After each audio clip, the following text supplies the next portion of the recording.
El puesto de mando del Libertador, Bolívar desde las alturas. Su capacidad para leer el campo de batalla fue crucial. La fila de Buenavista. En las primeras horas de la mañana del 24 de junio de 1821, Bolívar y sus tropas ocuparon esta posición culminante. Desde Buenavista, que dominaba tanto los valles de Chirgua como la vasta sabana de Carabobo, el Libertador realizó un estudio detenido y minucioso del terreno. No fue una mirada superficial, observó con cuidado el dispositivo de defensa adoptado por el ejército realista. Esta observación inicial fue fundamental para diseñar la estrategia ganadora. El rancho de paja, demostrando su espíritu intrépido y su necesidad de precisión, Bolívar no se conformó con la vista panorámica de Buenavista. Se adelantó al grueso de la vanguardia, y asegurándose contra sorpresas, montó sobre el techo de un pequeño rancho de paja.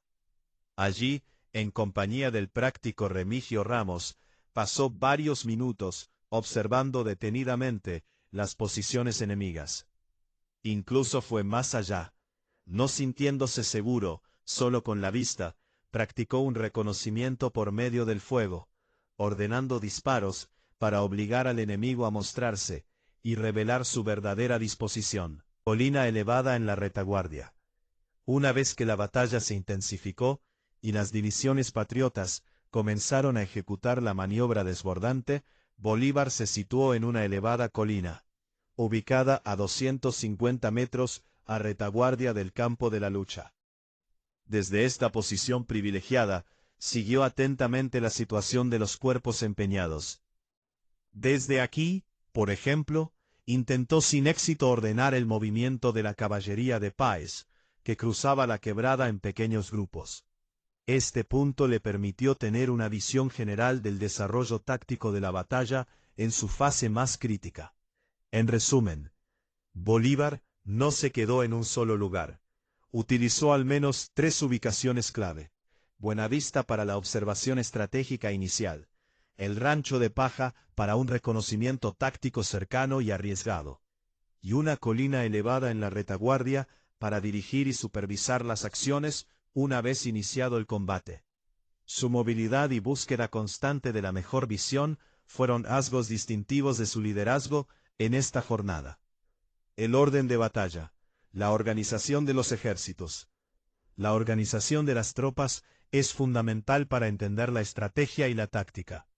El texto proporciona un desglose detallado de cómo estaban estructurados ambos ejércitos. Ejército patriota, el Ejército Libertador de Colombia. El general en jefe era el libertador Simón Bolívar, apoyado por un Estado Mayor General de alto nivel, con Santiago Mariño como jefe y Bartolomé Salom como subjefe. El ejército, con un efectivo total de 6.300 hombres, 4.000 de infantería, 2.300 de caballería, estaba organizado en 3 divisiones principales. Primera división, al mando del dinámico general José Antonio Páez, fue la punta de lanza de la ofensiva. Con 2.500 hombres, 1.000 de infantería, 1.500 de caballería, era la división con mayor fuerza de caballería, reflejando el genio de Páez con esta arma. Sus batallones de infantería clave fueron los cazadores británicos, coronel Tomás Ferriar, y los bravos de Apure, teniente coronel Juan José Conde.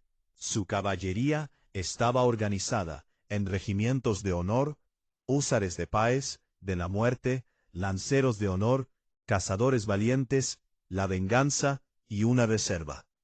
Esta división fue la encargada de la maniobra desbordante por la derecha realista. Segunda división, liderada por el general Manuel Cedeño, actuó como la columna que siguió a la primera división en la maniobra desbordante. Con un efectivo de 1.600 hombres, 1.400 de infantería, 200 de caballería, era fundamentalmente una división de infantería. Sus batallones de infantería fueron Tiradores, teniente coronel José R. de las Heras; Boyacá, teniente coronel Luis Flegel; y Vargas, teniente coronel Antonio Gravate. Contaba también con el Escuadrón Sagrado de Caballería. Su misión era apoyar y consolidar la ofensiva iniciada por Páez.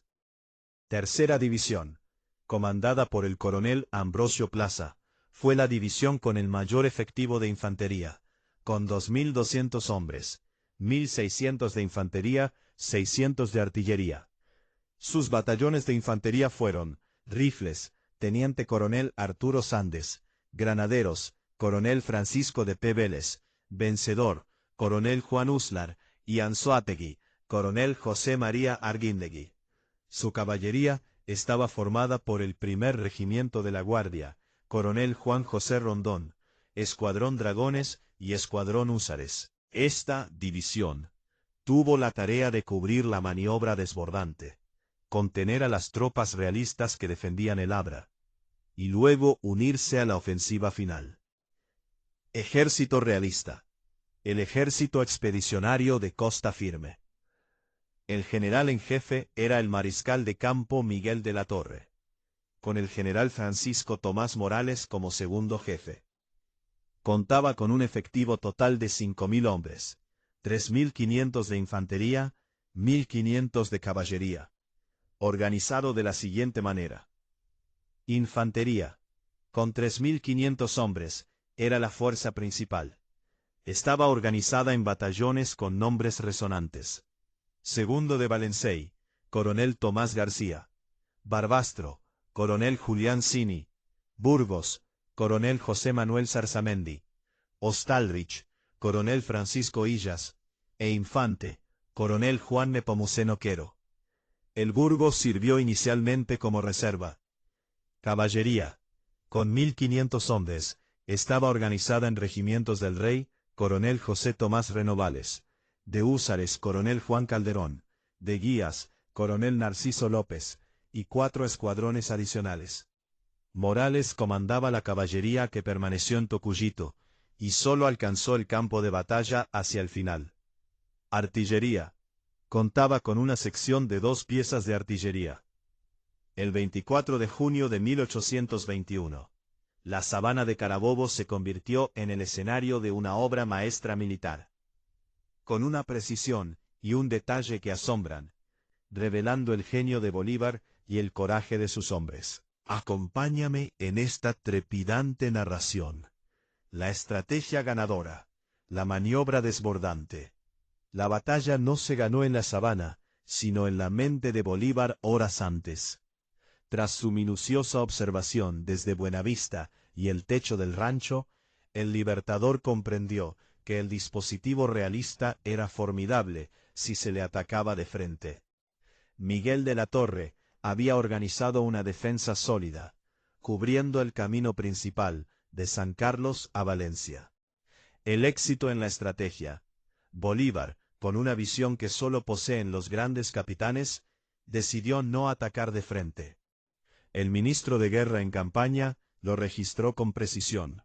Bolívar juzgó que la posición realista no era abordable por el camino principal.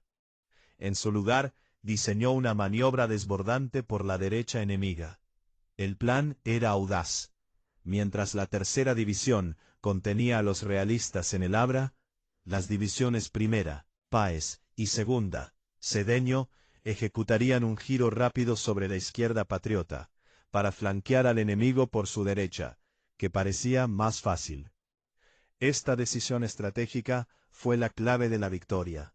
No fue un simple ataque, fue un movimiento de flanqueo que desarticuló la defensa realista antes de que se disparara el primer tiro serio en la sabana.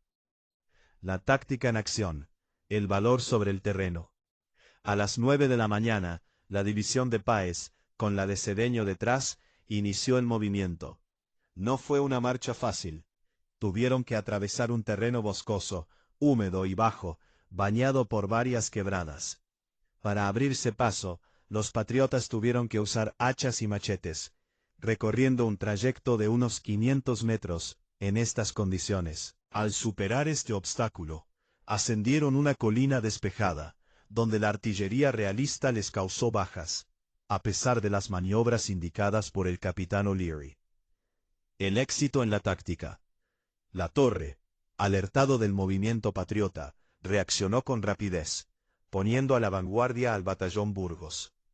A las 11 de la mañana, los elementos realistas en los bordes de la quebrada Carabobo rompieron fuego contra el Bravos de Apure, que encabezaba la división de Páez.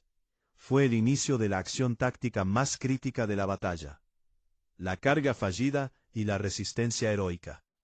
El Bravos de Apure intentó acometer contra el Burgos, pero no resistió el contraataque y se replegó en desorden. En ese momento de zozobra, cuando la maniobra patriota parecía tambalearse, surgió el valor inquebrantable del cazadores británicos. Este batallón cruzó la quebrada, se interpuso entre el Burgos y el replegado Bravos de Apure, formó en batalla, clavó su bandera, puso rodilla en tierra y resistió el nutrido fuego enemigo. Su heroísmo fue crucial.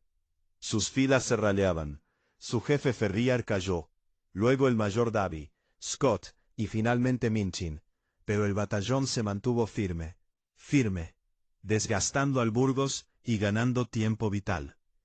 La reorganización y la carga a la bayoneta. La resistencia de cazadores británicos permitió que Páez reorganizara personalmente al Bravos de Apure. Bolívar, desde su colina en la retaguardia, envió 2 compañías del batallón Tiradores como refuerzo. Tras 15 minutos de fuego ininterrumpido, o los cartuchos disminuyendo, Páez tomó una decisión táctica decisiva: ordenar el avance en masa de toda su línea, y dar una carga a la bayoneta. En un tercer soberbio empuje, los patriotas alcanzaron la plataforma superior de la sabana, rompiendo la tenaz resistencia realista. El triunfo y el desbande realista. Al ocupar la sabana, la situación se equilibró. La Torre llamó a su caballería en apoyo, pero Páez, con la caballería de su Estado Mayor y un destacamento, derrotó a los pelotones realistas avanzados. El Bravos de Apure, cazadores británicos y tiradores, conducidos por Páez, estrecharon la masa y avanzaron lenta pero con seguridad. La Torre trató de restablecer el combate, pero la caballería de Páez, reforzada por parte del regimiento de Muñoz, destrozó a sus jinetes. En un célebre «vuelvan caras», la caballería patriota atacó la derecha y retaguardia del Burgos y Ostaldrich, que se desbandaron y huyeron en todas direcciones. La tercera fase y el final heroico. Barbastro, al verse cercado, y con la entrada de la segunda división, Cedeño, ultimó su resistencia, y depone las armas. Tras 45 minutos de lucha, la batalla principal había terminado, pero quedaban cuerpos realistas por dominar. El batallón Infante fue cortado en su marcha por el batallón Rifles y el Granaderos, obligándolo a rendir las armas. Fue un momento de inmenso dolor, pues el coronel Ambrosio Plaza murió heroicamente en su intento de rendir a esta unidad realista. El Valencey prosiguió su retirada, recogiendo al general de la Torre y su Estado Mayor.